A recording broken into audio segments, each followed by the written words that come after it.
Hey, so there's this thing with Unreal Engine that Nanite's got no displacement on materials anymore in a way that it used to. So I ran into this problem and I thought I'll show you guys how I solved it quickly. So I've just exported the roof tiles, for example, in here. There's a roof geometry here, and I've used Blender to apply the textures and use the textures height information to displace the geometry.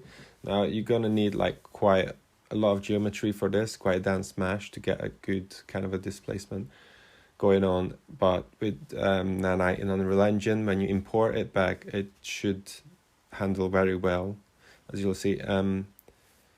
Yeah, so I don't know, you can use other softwares like Blender or modeling softwares that you can do this with.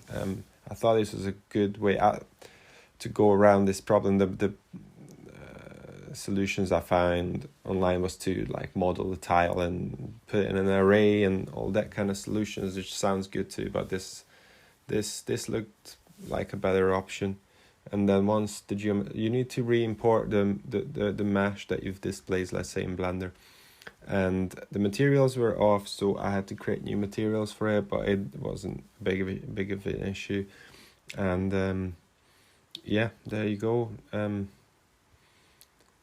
Bring it to Blender, add some displacement modifiers onto it, apply it, solidify it a bit, and then bring it back to Unreal, create a material, and you're good to go. And